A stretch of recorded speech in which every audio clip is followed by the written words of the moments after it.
तो हम लोग पूज्य शंकराचार्य जी के विवेक चूड़ामणि का अध्ययन कर रहे थे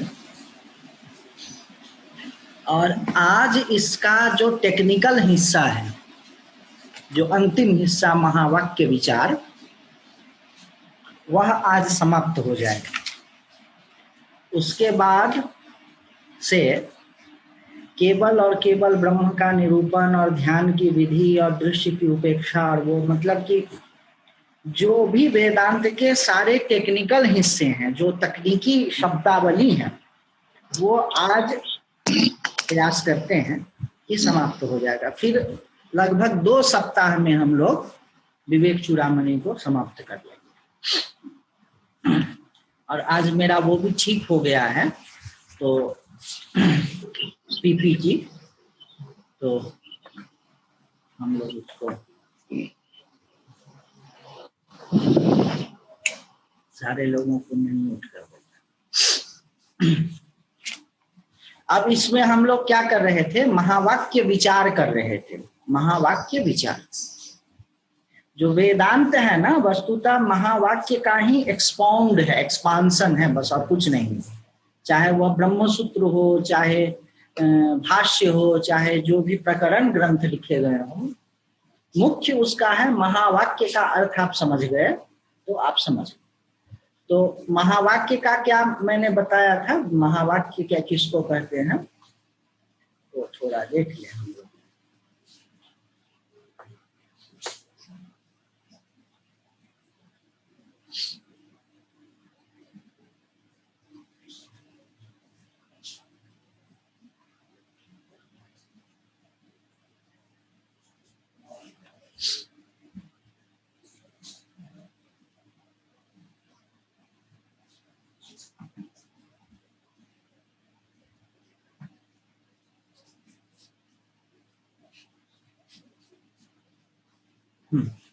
आ रहा है सारे लोगों को?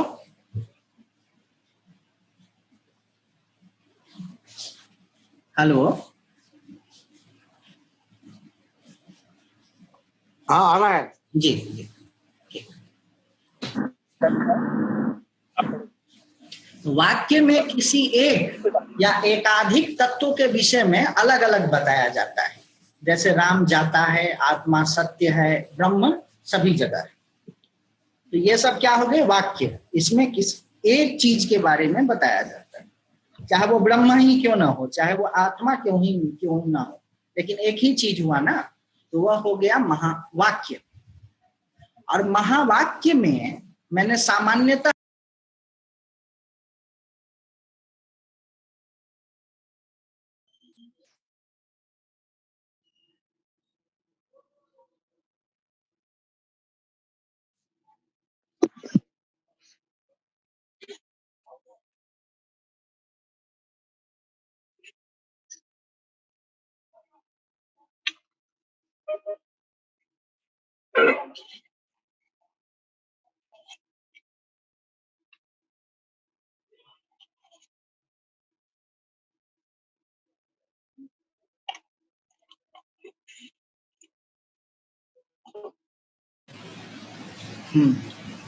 विजय जी, हमको आपको होस्ट बनाना पड़ेगा। आदित्य जी, मेरे को पता नहीं कैसा करना पड़ेगा, ये ऑटोमेटिक हो जाता है। कैसा करना पड़ेगा? ये क्या है ना, आप पार्टिसिपेंट ये अपने आप में। आदित्य जी मोर पे नहीं, विजय जी मोर पे जाइए, पार्टिसिपेंट्स पे जाके जब मोर आएगा वो आदित्य जी के आगे उस पे लिख दीजिए मेक हिम होस्ट। हाँ अच्छा ठीक है, thank you very much, I will do that.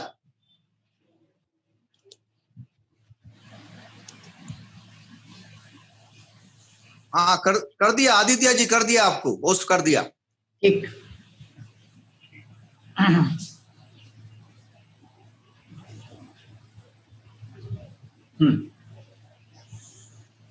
तो वाक्य में क्या होता है ये आपने देख लिया। महावाक्य का मतलब ये नहीं ग्रेट स्टेटमेंट, ऐसा नहीं समझ लीजिए कि अरे वाह बहुत अच्छा चीज बताया, उसको महावाक्य नहीं कहते हैं। महावाक्य एक टेक्निकल शब्द है जिसमें आत्मा और ब्रह्म मतलब आत्मा मतलब ये इंडिविजुअल सेल्फ, और ब्रह्म मतलब सब कुछ। ब्रह्म शब्द का मतलब ही होता है व्यापक, जो जर्रे जर्रे में कण कण में जो है उसको ब्रह्म कहते हैं। तो बोले क्या, जो आत्मा और ब्रह्म के बारे में जहां पर चर्चा होती है उसको कहते हैं महावाक्य।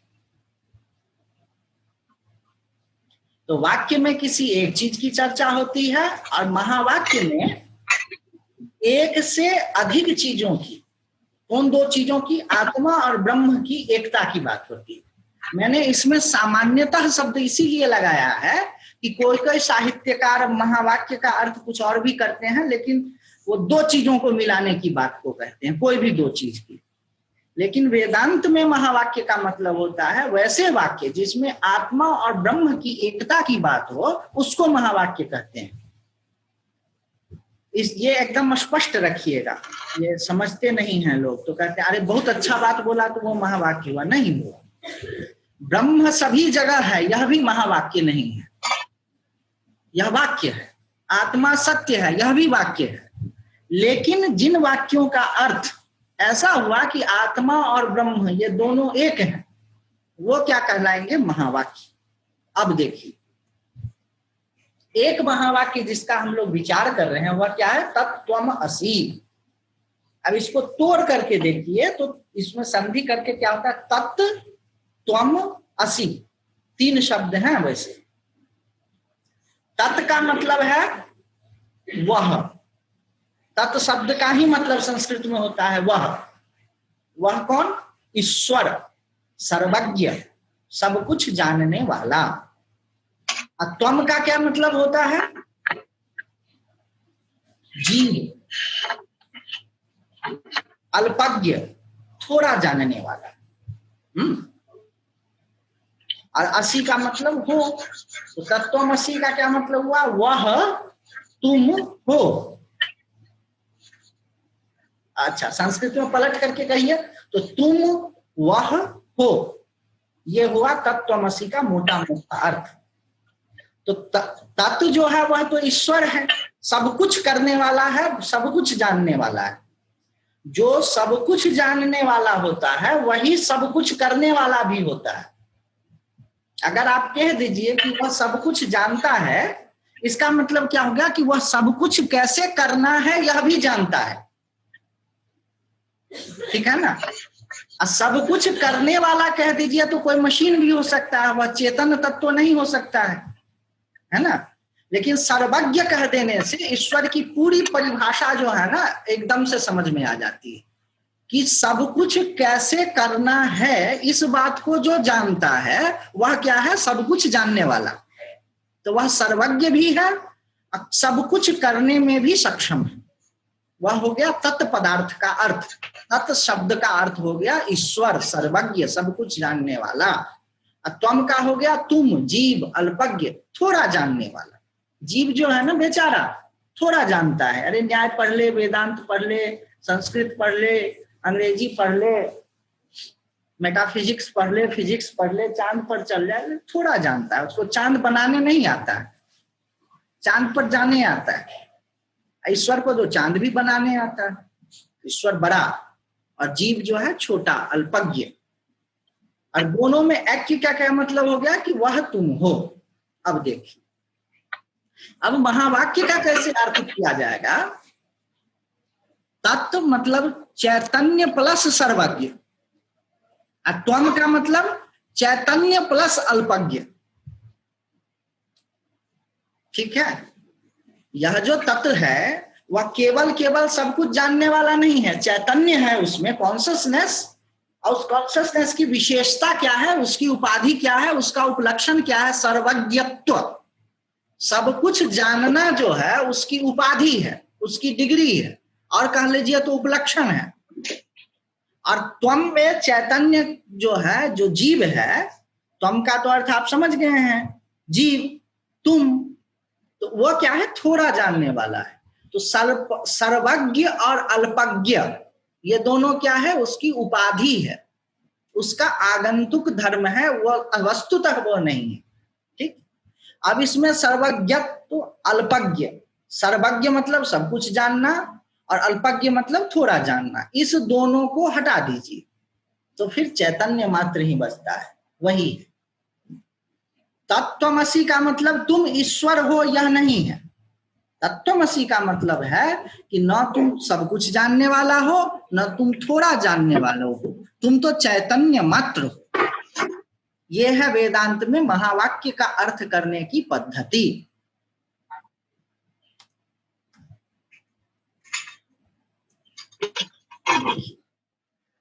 ईश्वर का ईश्वरत्व को हटाइए, जीव का जीवत्व को हटाइए। ईश्वर का ईश्वरत्व क्या है? सब कुछ जानना पना।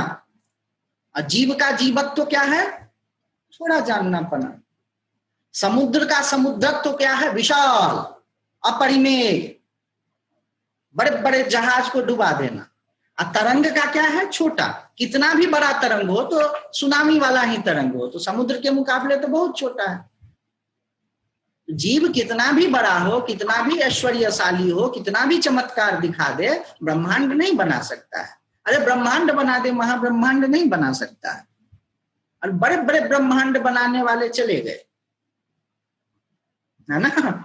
तो जीव कितना भी बड़ा हो, अरे बोल एक छोटी लहर होती है, एक सुनामी होता है, लेकिन चाहे लहर हो छोटी अथवा सुनामी हो, समुद्र के मुकाबले वो कुछ नहीं है। उसी तरह जीव में कुछ विशिष्ट जीव होगा, उसकी कुछ विशिष्ट ऐश्वर्य होगा, उसमें कुछ विशिष्ट शक्ति होगी, वो ईश्वर नहीं हो। तो ईश्वर के समुद्रपना को हटा दीजिए और तरंग के तरंगपना को हटा दीजिए। तरंग मतलब वेव्स, तो दोनों को हटा दीजिए। क्या बचेगा? पानी, जल। जल की दृष्टि से चाहे वह समुद्र हो चाहे लहर हो, एक ही चीज है। उसी तरह ईश्वर का ईश्वरत्व हटा दीजिए, जीव का जीवत्व हटा दीजिए, दोनों को हटा दीजिए, फिर जो बचा वह ब्रह्म है। अब हटाना क्या? कोई दो चीज नहीं है कि ईश्वर में ईश्वरत्व भी है और चैतन्य भी है। जिस तरह से समुद्र दो चीज नहीं है कि उसमें समुद्रपना है और एक पानी है। पानी ही समुद्रपना जैसा दिख रहा है, इस बात को भी समझ लीजिए। पानी से अतिरिक्त समुद्र कुछ नहीं है।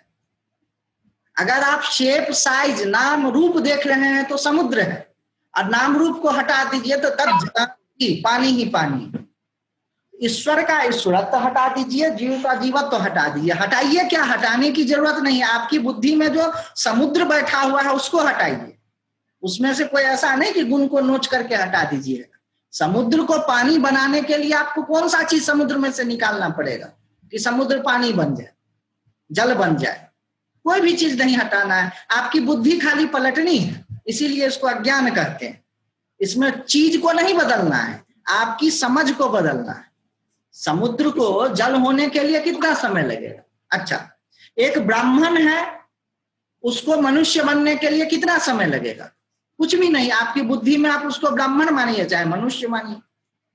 अच्छा, एक मनुष्य को लिविंग बीइंग, जीव, सेंटिएंट बीइंग, क्या कहते हैं? सेंटिएंट बीइंग, वो बनने में कितना समय लगेगा? कुछ भी नहीं लगेगा। आपका परसेप्शन उसको या तो मनुष्य जैसा देख सकता है और आपका परसेप्शन उसको जीव जैसा देख सकता है। ये आप पर निर्भर करता है। तो ईश्वर का ईश्वरत्व हटाइए, जीव का जीवत्व हटाइए, फिर जो बचेगा वह ब्रह्म है। समुद्र का समुद्रपना हटाइए, तरंग का तरंगपना हटाइए, जो बचेगा वह जल है। ब्राह्मण का ब्राह्मणपना हटाइए, क्षत्रिय का क्षत्रियपना हटाइए, जो बचेगा वह मनुष्य है। मनुष्य का मनुष्यपना हटाइए, शेर का शेरपना हटाइए, या पशु का पशुपना हटाइए, फिर जो बचेगा वह क्या है? जीव। मनुष्य भी जीव है, पशु भी जीव है। उसमें केवल आपका परसेप्शन बदलना है, वस्तुतः कोई दो चीज नहीं है। जो जीव बना हुआ है वही, उसी में आप पशु भी देख रहे हैं, उसी में आप मनुष्य भी देख रहे हैं, है ना। तो उसके पशुपना को हटा दीजिए और मनुष्यपना को हटा दीजिए, तो क्या बचेगा? जीवपना, जीव। यही समझना है। ईश्वर का ईश्वरत्व, जीव का जीवत्व दोनों हटाइए तो जो बचा वह ब्रह्म। इतना तक हम लोगों ने पढ़ चुके हैं यहां पर।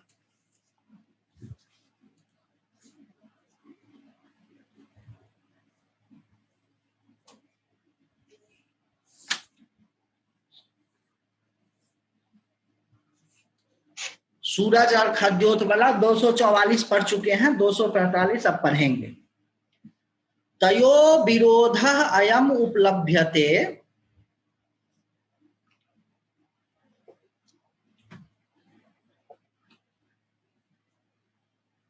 तयो विरोधो अयम उपाधि कल्पितो न वास्तवः कश्चित् उपाधि एषः ईशस्य माया महदादि कारणम जीवस्य कार्यम शृणु पंचकोशम।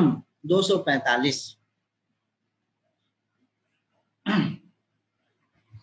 बोले कि ईश्वर और जीव में जो अंतर दिख रहा है यह उनकी उपाधि का भेद है, बस और कुछ नहीं।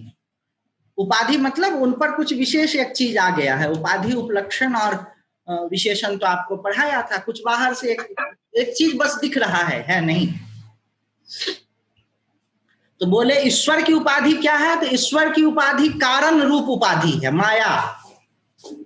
और जीव की उपाधि क्या है? तो पंचकोश, अन्नमय कोश, प्राणमय कोश, मनोमय कोश, विज्ञानमय कोश, आनंदमय कोश। ये वस्तुतः है नहीं।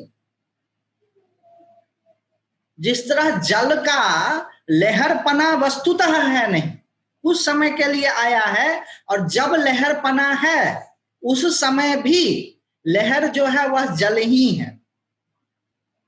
उसी तरह से पंचकोश जो है वह वस्तुतः चैतन्य का उपाधि मात्र। तो चैतन्य का उपाधि मात्र में दो तरह की उपाधि है, एक कारण उपाधि है और एक कार्य उपाधि है। कारण उपाधि क्या है? माया। और माया किसकी उपाधि है? ईश्वर की। और कार्य उपाधि क्या है? पंचकोश। और वह किसकी उपाधि है? जीव की।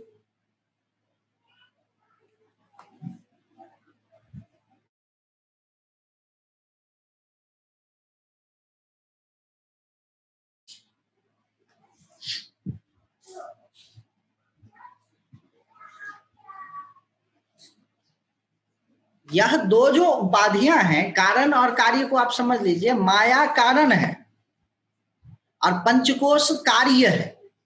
कारण का मतलब होता है कॉज और कार्य का मतलब होता है इफेक्ट।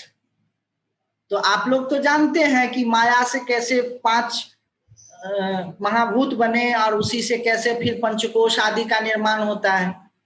तो माया क्या है? कार्य, कारण। और पंचकोश क्या है?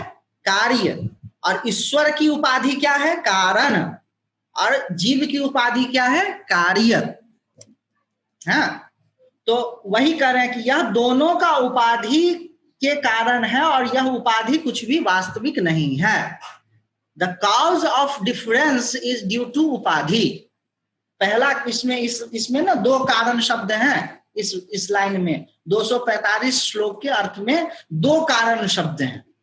पहला कारण शब्द का मतलब है डिफरेंस का कारण जो है वह उपाधि है, और दूसरे कारण शब्द का अर्थ है माया।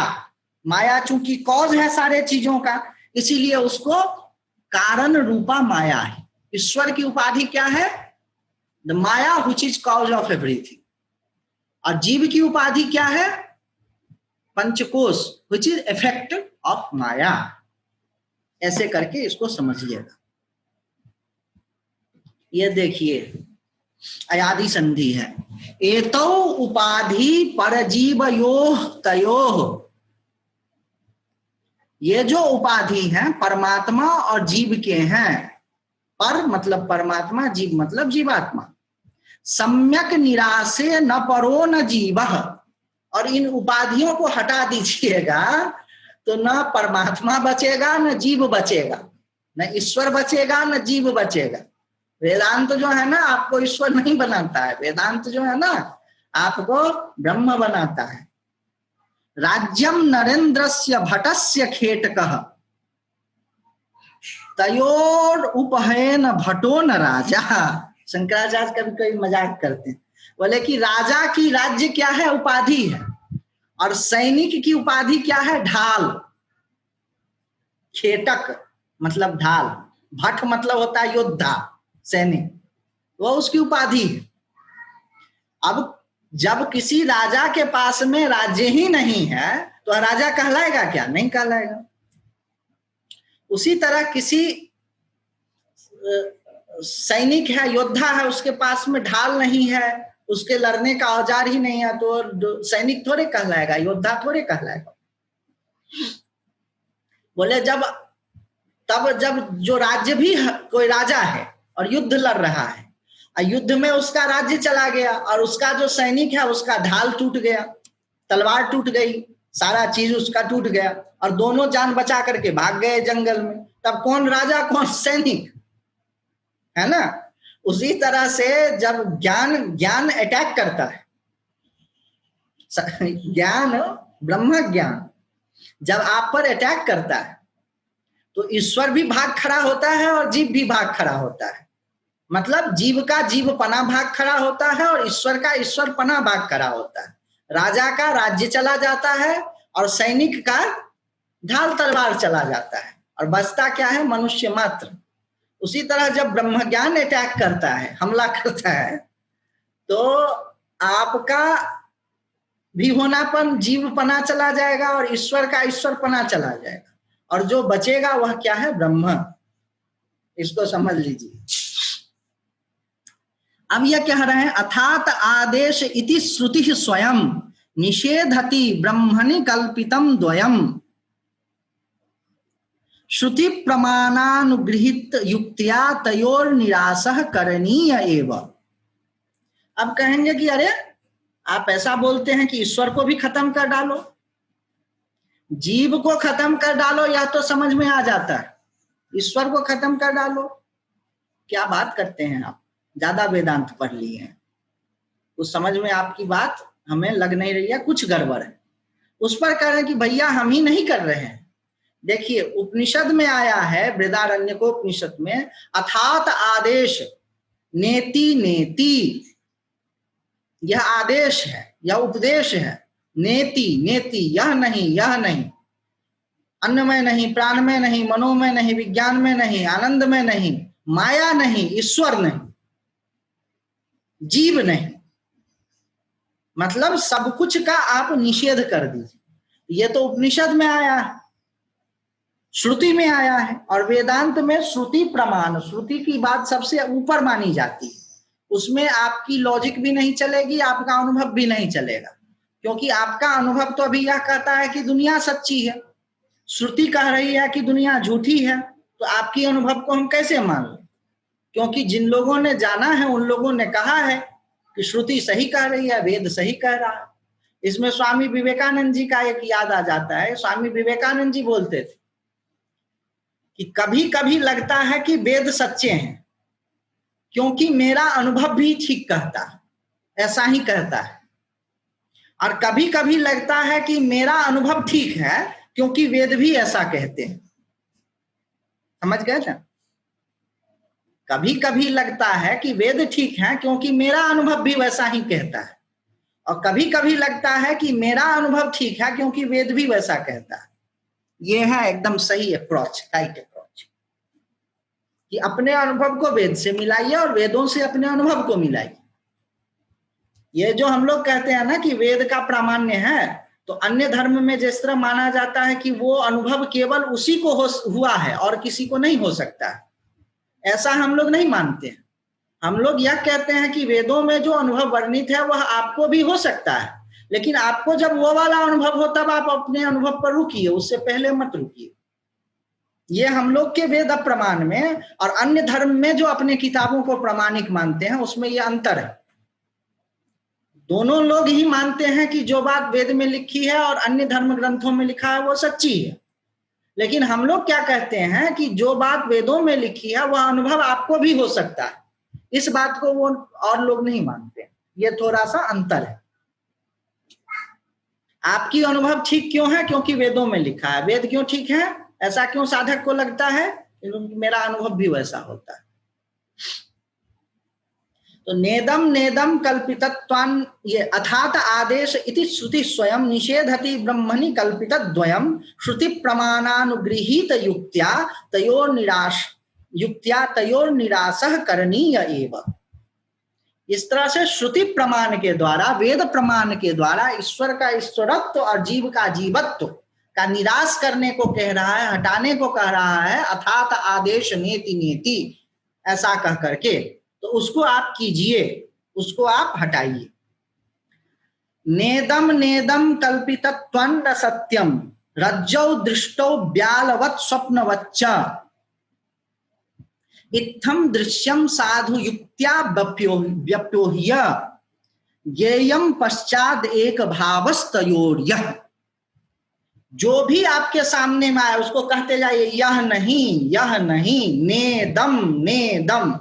किसी भी अनुभव पर मत रुकिए। ये थोड़ा सा प्राणों की व्यवस्थितता के कारण थोड़ा सा मौज आ गया, थोड़ी सी आनंद आ गई, थोड़ी सी कुछ समझ आ गई, उसी को लेकर के फंसे हैं, परेशान हैं, एक्सप्लेन कर रहे हैं, खुश हो रहे हैं, कर रहे हैं। नेदम, यह नहीं।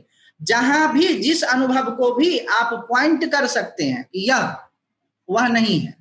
वो बैंदवी कला आप लोगों को बताया था ना, जिस तरह से कोई प्रकाश आपके पीछे से पड़ रहा हो और आपकी छाया आगे पड़े, आप चाह करके भी अपने सर की छाया पर आप अपना पैर नहीं डाल सकते हैं।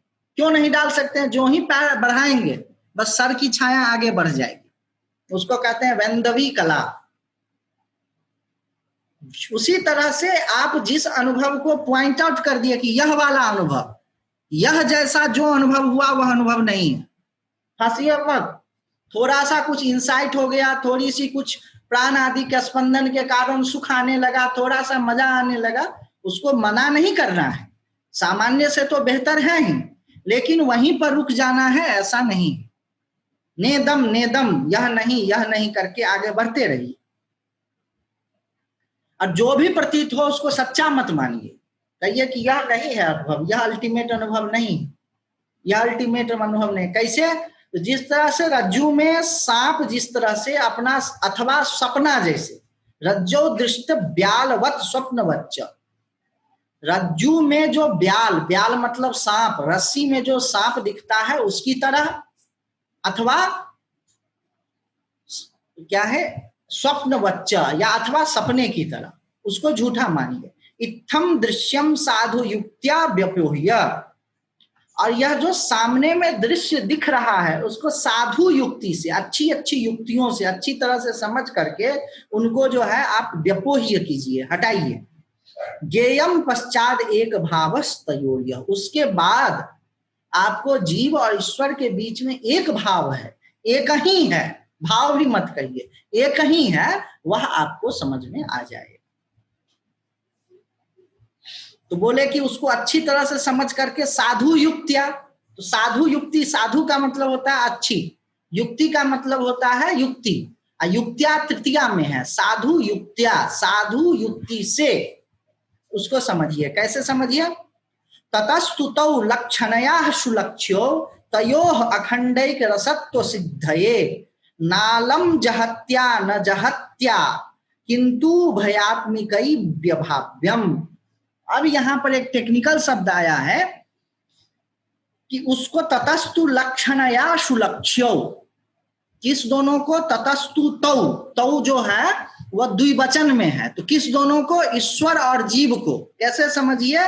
लक्षणया, लक्षण से, कैसे? तो सुलक्षित करके। कैसे? तो तयोः अखंडैक रसत्व सिद्धि, दोनों अखंड एक रस है। ऐसा नहीं कि समुद्र अलग चीज है, तरंग एक चीज है, दोनों को मिला दिया, नहीं, वो तो मिलाया ही है, दोनों जल है। उसी तरह ईश्वर एक चीज है, जीव एक चीज है, ऐसा नहीं, दोनों एक ही चीज है। उसको आपको केवल समझना भर। तो बोले कैसे समझेंगे? तो जहत और अजहत लक्षणा से उसको समझेंगे। अब ये इसमें आया है नालम जहत्या न जहत्या, न अलम जहत्या, न तो उसको जहत लक्षणा से समझना है न अजहत लक्षणा से समझना है, किंतु उभयार्थात्मिका यही भाव्यम, बल्कि उसको जहता जहत लक्षणा से समझना है। अब ये जहता जहत लक्षणा क्या है, इसको हम लोग जो है कल समझेंगे।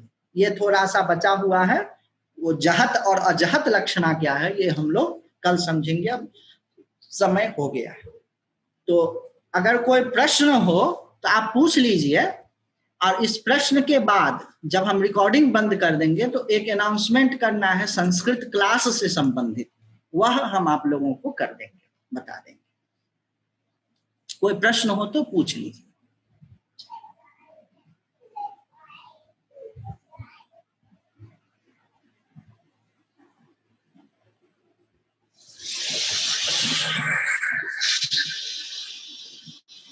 आदित्य जी नमस्ते, मीना बोल रही हूँ। हाँ जी, प्रणाम आपको जी। ये जैसे आपने बोला ईश्वर का ईश्वर पना चला जाएगा, बहुत बड़ा स्टेटमेंट है। मतलब पूरी जिंदगी हम यही सीखते रहे, ईश्वर है, ईश्वर सब कुछ है, ईश्वर is everything, God is everything, God is superior being, super human, super being, everything like beyond our comprehension. और एकदम उसको अंडू करना और एकदम से ये मान लेना कि वो भी कुछ नहीं है, हम भी कुछ नहीं है। फिर आपने बोला कि ज्ञान ही सब कुछ है, नॉलेज, ज्ञान नॉलेज ही होगी ना, इंफॉर्मेशन, नॉलेज, विजडम, ये सारी चीजें मिला के होगी। आपने कहा ज्ञान सब कुछ है, नहीं ज्ञान, तो वो थोड़ा सा तो, और एक्सपैंड करिए और मेरा कंफ्यूजन क्लियर कीजिए। ज्ञान शब्द जो है ना वो वेदांत में द्विअर्थक शब्द है। ज्ञान शब्द जो है वह द्विअर्थक शब्द है, दो अर्थ हैं इसके। एक ज्ञान का मतलब होता है नॉलेज, इंफॉर्मेशन, ठीक है, और एक ज्ञान का मतलब होता है होनापन। आपका जो होनापन है वह भी एक तरह से ज्ञान ही है, असल ज्ञान वही है। उसकी छाया जब पड़ती है तभी इंफॉर्मेशन होता है।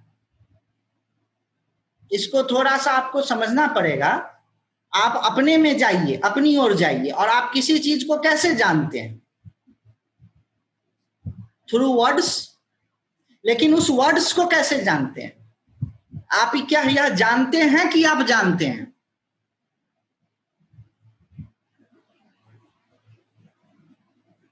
उसको हम लोग ज्ञान कहते हैं। ज्ञान शब्द के दो अर्थ हैं। एक ज्ञान का मतलब नॉलेज, इंफॉर्मेशन, थिंकिंग, थॉट्स, वो सब हुआ। दूसरा ज्ञान शब्द का मतलब है ब्रह्म, सत्यम ज्ञानम अनंतम ब्रह्म।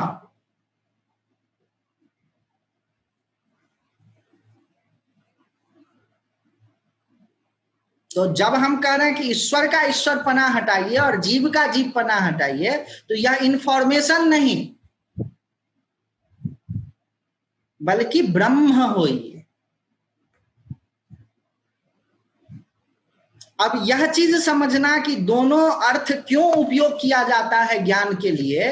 इंफॉर्मेशन के भी अर्थ में ज्ञान का प्रयोग होता है और ब्रह्म के लिए भी ज्ञान का होता है। इसको समझने में थोड़ा समय लगेगा। ब्रह्म का जो प्रकाश आता है उसका सबसे जो सटल फॉर्म है, जो उसके सबसे नजदीक है, वह इंफॉर्मेशन है। कोई भी नोइंग जब होता है ना, कोई भी नोइंग होता है, वह एक कॉन्शसनेस में होता है। यद्यपि बॉडी भी कॉन्शसनेस में है, यह कंप्यूटर भी कॉन्शसनेस में है, लेकिन जो नॉलेज है वह एकदम से कॉन्शसनेस में होता है, एकदम उसके सबसे नजदीक है। इसीलिए नॉलेज को भी ब्रह्म कहते हैं। और अगर ना समझ में आया हो तो हम लोग अलग से कॉल करके समझ लेंगे।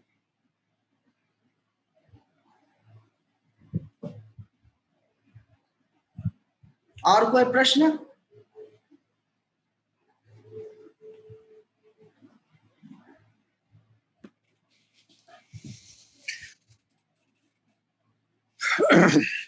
आदित्य जी, प्रश्न नहीं है। आपने जो आज कहा, लहर भी वही है और समुद्र भी वही है, सिर्फ पानित्व, दोनों पानित्व भी हैं एक किस्म से। जो आपने आज एकत्व बताया लहर में और समुद्र में, वो कहने को तो समझ आ रहा है पर अनुभूति कुछ नहीं हो रही। अच्छा लग रहा है, ऐसी बात नहीं, पर अनुभूति नहीं हो रही। हाथ जोड़िए और क्या कर सकते हैं, संतोष कीजिए, समय आने बस, पर अनुभूति होगी। बस बस बस।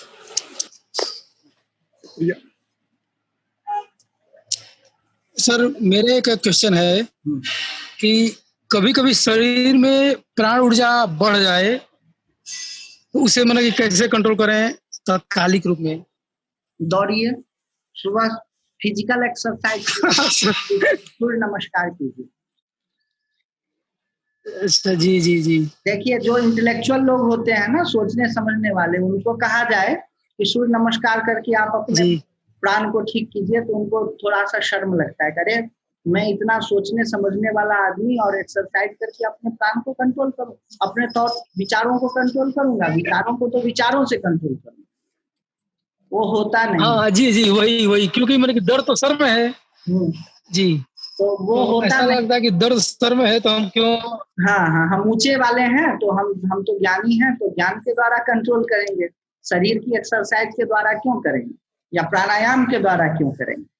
ये केवल आपका ये इसीलिए है ना कि आप अभी तक जो विचार हैं उसको बहुत ही अच्छी चीज समझते हैं, बहुत ऊपर की चीज समझते हैं।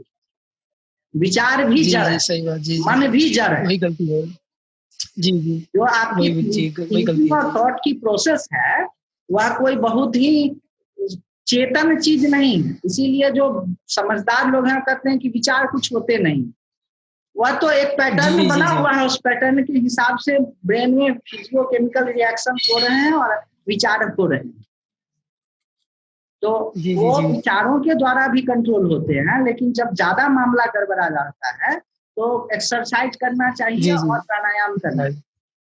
इस बात को स्वीकारने में आपको दिक्कत हो तो आपको मैं और प्रबल तर्क के द्वारा आपको कन्विंस कर लूंगा, वो मुझे मालूम है। नहीं तो आप बहुत सारा समय अपना बर्बाद करेंगे कि विचारों को विचारों के द्वारा रोके और उसमें और विचार बढ़ेगा, और फिर वो उस विचारों को न रोक पाने के कारण और फ्रस्ट्रेट होंगे और एक मतलब फ्रस्ट्रेशन होता है जी इग्रेशन एड इंफिनिटम होते चला जाता है। जी जी जी जी, सही कह रहे हैं जी, ठीक है। हाँ, इसलिए सुबह सुबह जो है, सुबह शाम फिजिकल एक्सरसाइज और प्राणायाम किया जी जी। मन, प्राण और श्वास ये सब शरीर से जुड़े हुए, विचार भी शरीर का ही एक्सटेंशन है। जी जी जी, विचार को बहुत ज्यादा ऐसा नहीं है कि एक चीज तो मन है और एक शरीर है, नहीं, मन और शरीर वो सारा चीज एक कैटेगरी में पड़ता है, भौतिक पंच महाभौत। जी जी जी, और उससे परे जो है वह सत्य, ये तो हम लोग कर चुके हैं, और इसको मानना थोड़ा कठिन होता है वैचारिक लोगों के लिए। उनको लगता है कि विचार ही सब कुछ, नहीं जी जी, लेकिन अब प्रैक्टिकल करके जानते हैं तो धीरे धीरे एक्सेप्टेंस बढ़ता है। हाँ, प्रैक्टिकली जब धीरे धीरे ये प्रक्रिया से जब समझेंगे तो थोड़ा थोड़ा समझ में जी जी जी, हाँ जी जी, सच, ठीक है। तो आज बंद करते हैं, उसके बाद में अब एक संस्कृत क्लास सप्ताह में एक बार शुरू करूंगा, एक दिन के लिए। वो कब से शुरू करूंगा वो नहीं मालूम है, हमें 3-4 दिन लग सकते हैं। वो क्लास कैसे चलेगा वो मैं आपको सैंपल दिखा दूँ। हाँ जी, मैं बहुत इंटरेस्टेड हूँ, तो मैं श्योरली ज्वाइन करूंगी। हाँ, संस्कृत अभी बंद कर लेते हैं, फिर आप। ओम पूर्णमदः पूर्णात् पूर्णमुदच्यते पूर्णस्य पूर्णमादाय पूर्णमेवावशिष्यते। ओम शांति शांति शांति।